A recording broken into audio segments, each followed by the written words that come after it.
So very soon after the federal district court sitting in Oregon yesterday with a Trump appointed judge issued a temporary restraining order blocking the federalization of the Oregon National Guard under 10 U.S.C. 12406, the Trump administration tried to circumvent that by taking the California National Guard, which had been federalized earlier on with respect to LA, and to have them sent to Oregon. Now, this is obviously a violation of the spirit of the original temporary restraining order, if not the actual letter of it.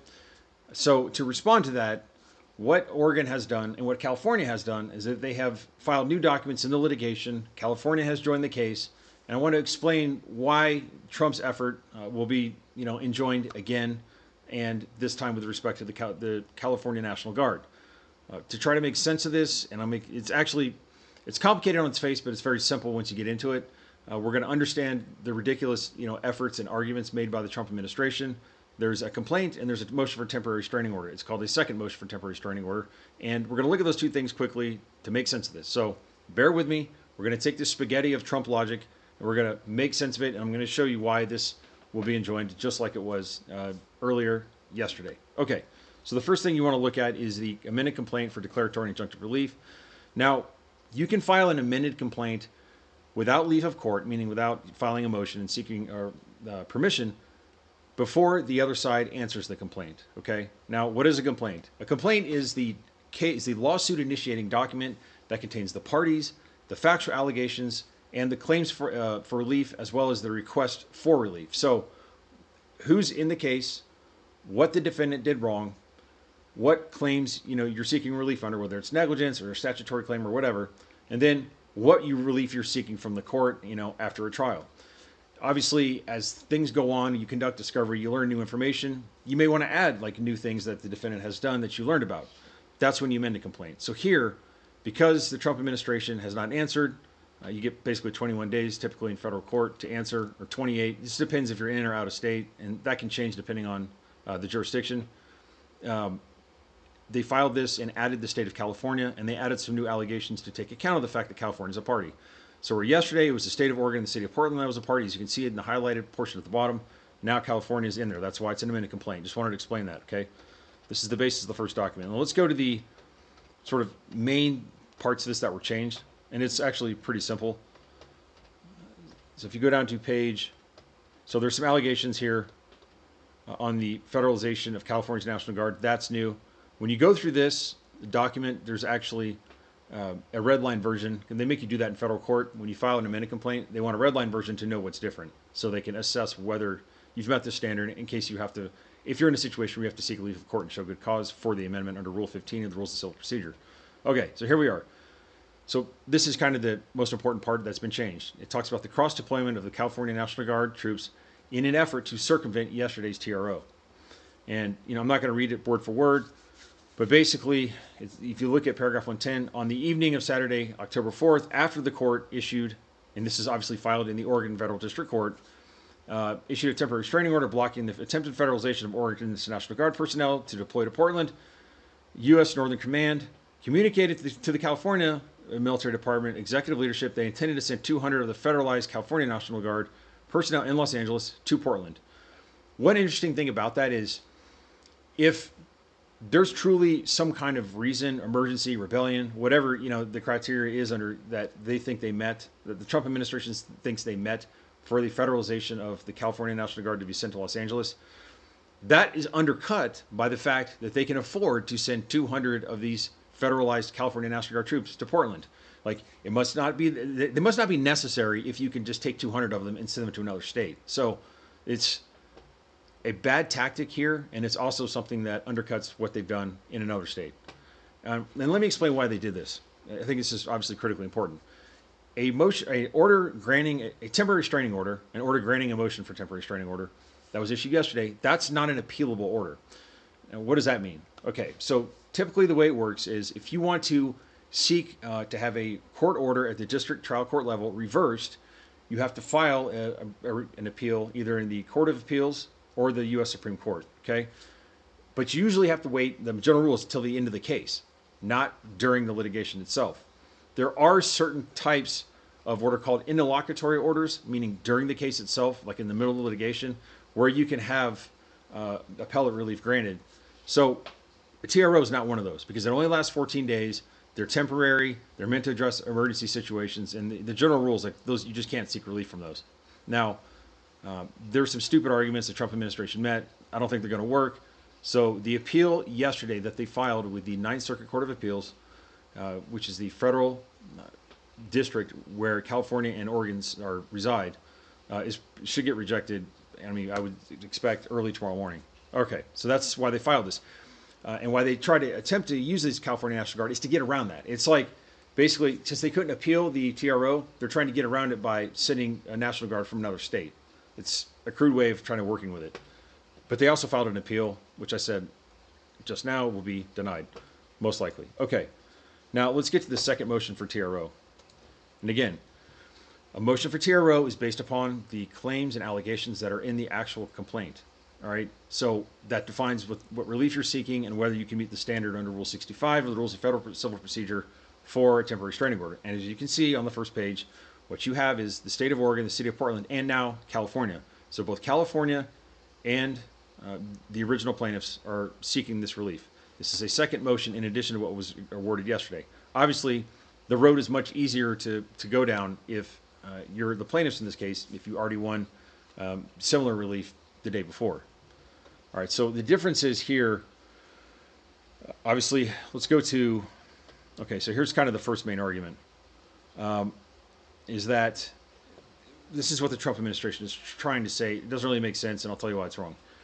Defendants will surely argue that the Ninth Circuit has already concluded the president likely acted within his authority in federalizing the California National Guard in June.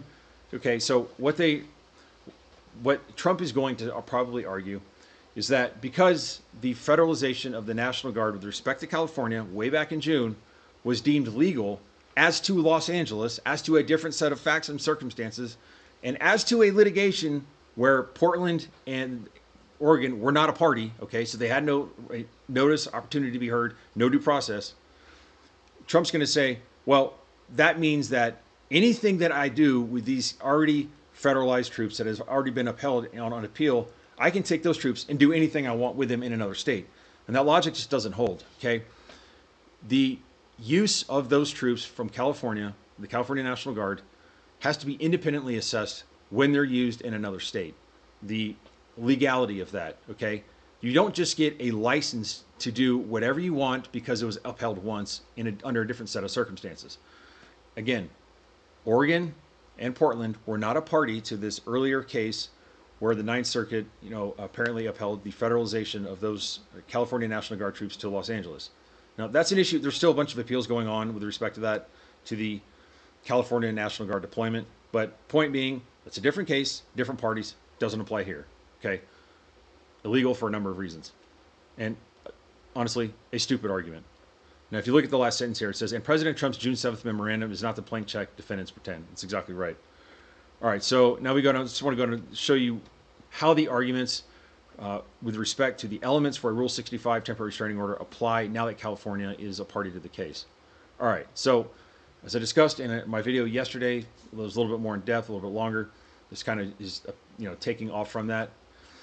The elements for a temporary restraining order, which is an extraordinary form of relief, are as relevant here are that you have to show that as a plaintiff that you're likely to succeed on the merits if this case goes to trial. Additionally, you're likely to suffer irreparable harm that can't be cured by later, judgment on the merits in your favor, like a year or 2 or 3 down the road, because that's how long trials take. And third, that the balance of equities and the public interest are way in your favor for a TRO. Okay, so first, the irreparable harm argument is obviously changed when California is now a party to this. Why? Because Trump is essentially stealing California's National Guard and dumping them in another state, meaning they have less National Guard troops to use in case there's a wildfire, in case there's an emergency, in case there's some other legitimate reason to use them. It's just like if the city of Denver had, half its police force grabbed and then dumped in Albuquerque, it's just kind of a similar situation here, factually and legally. That would mean that Denver is less able to respond to crime and, obviously to police the city. So that's a very different circumstance, and that's an argument that belongs to California. It also violates, of course, Oregon's sovereignty and its 10th Amendment interest to have commandeer troops from another state, again, dumped on itself. I mean, these same arguments they made yesterday apply pretty much exactly the same with respect to what Trump is trying to do now. Even though yesterday was about the federalization of the Oregon National Guard, and today we're talking about the federalization or the use of already federalized California National Guard troops in dumping them on Oregon. It's still the same arguments with respect to Oregon, new arguments as with respect to California on some of these elements. Okay. Additionally, the balance of equities in the public interest. Again, now that California is a party, this is just, I think, further amplified. You know, it still is going to apply the same as to Oregon with respect to the TRO entered yesterday. But now you're infringing upon the rights of two different states. And by the cross deployment, it creates new issues, new public harms, and a new set of equities that weigh in favor of granting a second TRO. And if we get down here, so this is, all right, and the court should issue a second TRO to prevent circumvention of the first TRO. Now, obviously, courts during a case, okay, they can always modify earlier orders because of new facts, new circumstances, things that happen. Now, once a case is over, a judgment has been issued, and the time for appeal has lapsed, you get 30, 45 days, depending if you're in state or federal court or which state you're in, then they can't go back and, change orders they issued, years earlier. But during a case, before we're at trial, before there's a judgment, while the trial court has jurisdiction, it can always amend earlier orders, and it can do it sua sponte, meaning at its own discretion, even without being asked. And that's just, again, to meet the fluid situation that litigation constitutes. So this is what this, and then you look here under subsection C, page, looks like 16 or 17. Rule Civil Procedure 62D authorizes court to grant additional injunctive relief to preserve the status quo or to ensure compliance with its earlier orders. Again, that's a codification of that basic doctrine that courts can amend what they've done previously. Okay, that's basically it. I mean, they're asking for the same relief. They're asking to have the effort to take already federalized California National Guard troops, to not allow them to be dumped on Oregon. California's asking that. Oregon's asking that. So that's where we're at. It probably should be granted. I mean, I can't imagine a reason why Trump's ridiculous argument would make any sense. It would just undermine the statute. It would defy all logic, and it would undermine all kinds of principles of jurisdiction and comity between states as well as federalism. So that's where we're at. Hold on. Hopefully we don't have to keep going through this, but like he does this with every single state where he's federalized National Guard troops. So we'll see how it goes. There's also federalization of National Guard troops in Illinois to be deployed to Chicago. Also going to probably be held illegal. So this is where we're at. Fluid situation. Come here to my YouTube channel, and I will keep updating you as this stuff goes along. Also, you can always DM me, ask me questions. Happy to engage. All right, guys, take care. Have a great day.